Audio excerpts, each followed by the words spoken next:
বাসর রাতে ঢুকে জানতে পারলাম যার সাথে আমার বিয়ে হয়েছে সে আমার প্রেমিকা নয়, তার যমজ বোন। মানে আমি তো তিন্নির কোনো যমজ বোনকে চিনি না, আর ও কোনোদিন বলেনি যে তার একটা যমজ বোন আছে।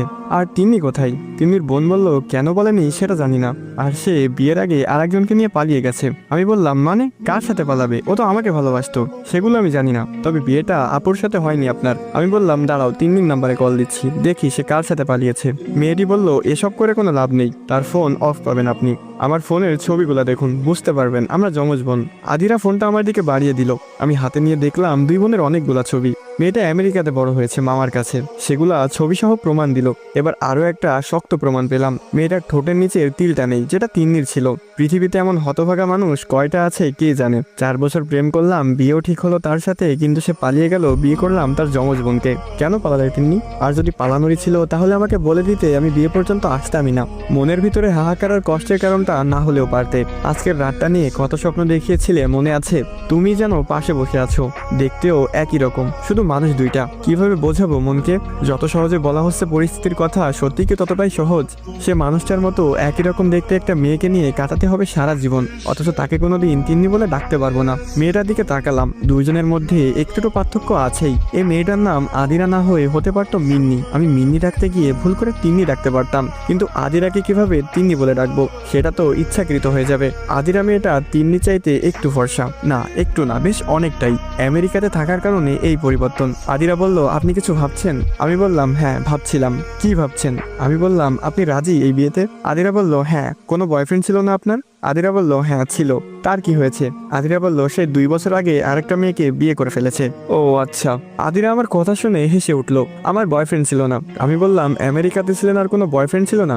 আদিরা বলল কেন, আমেরিকাতে থাকলে বয়ফ্রেন্ড থাকাটা আবশ্যক নাকি? আমি বললাম না তা নয়, তবে না থাকাটা একটু অস্বাভাবিক। আদিরা বলল আমি ওসবের টাইম পাইনি, পড়ালেখা নিয়েই ব্যস্ত ছিলাম। আমি বললাম লাভ কি হলো, সেই তো বিয়ে করে এখন ঘরবাড়ি সামলাতে হবে। আদিরা বলল একটা কথা আগেই বলে দিই। হ্যাঁ বলুন। আদিরা বলল আপু পালিয়েছে বলে কিন্তু আপনি আমাকে বলতে পারবেন না তুমি বিছানায় ঘুমাও, আমি সোফায় ঘুমাবো, আপনি আমার সাথেই ঘুমাবেন, সময় নিন। শারীরিক সম্পর্কের দরকার নেই, তবে ভালোবাসতে মানা করবেন না। মেয়েটার কথায় কিছুটা অবাক না হয়ে পারলাম না, তবুও বললাম আচ্ছা। সে এখন আমার বউ, আমার যেমন তার উপর অধিকার আছে তেমন তারও আমার উপর পূর্ণ অধিকার আছে। তিনি তো আরেকজনকে নিয়ে পালিয়েছে, আর আমি কেন এই মেয়েটাকে কষ্ট দিব? মেয়েটার দিকে ভালোভাবে তাকিয়ে বুঝতে পারলাম মেয়েটা মেকআপ করেনি। কৌতূহল হলো কেন করেনি। আমি জিজ্ঞেস করলাম আপনি সাজগোজ করেননি? আদিরা বলল সময় কই। আব্বু এসে বলল তোর বোন পালিয়ে গেছে, মান সম্মান বাঁচাতে হলে আমাকে এই বিয়েটা করতেই হবে। আর এমনিতেও আমার মেকআপ করতে ভালো লাগে না, চামড়ার উপর সাদা একটা আস্তরণে নিজের আসল সৌন্দর্য ঢেকে কেন রাখবো, হই কালো বা ফর্সা। আমি বললাম তা খারাপ বলেননি। আদিরা বলল আপনি আমাকে তুমি করে বলতে পারেন। আমি বললাম সময় লাগবে, আপনার বোনকেই আমি রিলেশনের 6 মাস পরে তুমি বলেছি। আদিরা বলল আপনাদের প্রেম কাহিনীটা বলবেন, আমার খুব শুনতে ইচ্ছে করছে। বাসরাতে বউকে প্রেম কাহিনী শোনাতে হবে যেই কাহিনীর নায়িকা তার আপন বোন। কি আর করার, প্রেম কাহিনী শুনিয়ে রাত শেষ করি। আমি বলতে শুরু করলাম লাস্ট ইয়ারে যখন পরীক্ষা দিলাম তখন আপনার বোনের সাথে দেখা, পাশাপাশি সিট পড়েছিল। ফার্স্ট ইয়ার লাস্ট 2 সেমিস্টারের পরীক্ষা একসাথে। সেই পরীক্ষায় আমি খারাপ করি, কারণ তিন্নি। সেই যে তাকিয়েছিলাম তার দিকে, আমি পাস মার্ক তুলে আর কিছুই লিখতে পারিনি। পুরো 3 ঘন্টা তার দিকে তাকিয়েছিলাম। তারপর খোঁজখবর নিলাম, স্বাভাবিকভাবে প্রপোজ করলাম, সে রাজি হলো না। এরপর সেমিস্টারের সেই দিন পর্যন্ত তার পিছে ঘুরেছি। একদিন সে রিক্সা নিয়ে যাচ্ছিল, আমি রাস্তায় অ্যাক্সিডেন্ট করি। কারণটা আপনার বোন। সে নীল শাড়ি পরেছিল, কপালে টিপ, হাতে কাচের চুড়ি, ঠোঁটে হালকা লিপস্টিক, শুধু বাকি ছিল খোপায় বেলি ফুলের মালা। আমি বেলি ফুলের মালা আনতে গিয়ে বাইক অ্যাক্সিডেন্ট করি, হাত পা কেটে গিয়েছিল।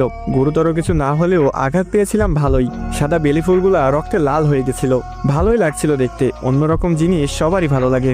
আমি বেলি ফুলের মালা নিয়ে সেই জায়গায় গিয়ে দেখলাম সে নেই, জ্যাম ছুটেছে, রিক্সা চলে গেছে।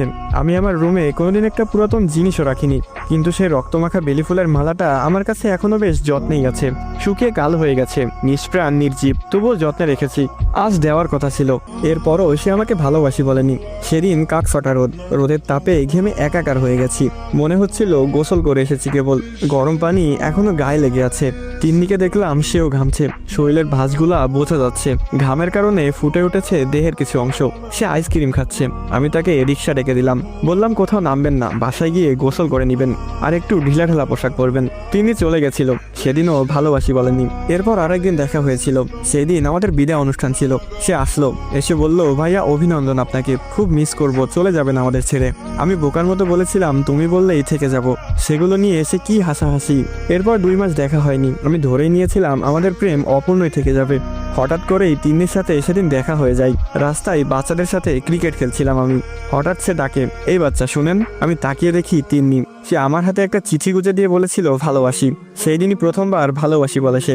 এরপর শুরু হয় প্রেম। প্রেমের সময় কি কি হয় সেগুলো না হয় নাই বললাম, এগুলো আপনার অজানা নয়। তবে অনৈতিক কোনো দাবি কখনোই আমার ছিল না। কথাগুলো বলতে বলতে চোখ ভিজে গেছে, বুঝতে পারছি হয়তো। আদিরাও বুঝতে পারছে। আদিরা বলল, খুব ভালোবাসতেন আপুকে তাই না? খেয়াল করলাম তার চোখেও পানি। আমি কি মানুষকে এত সহজেই কাটাতে পারি নাকি? সে আবার বলল, বেলি ফুলের মালাটা আমাকে দিবেন? আমি বললাম কেন?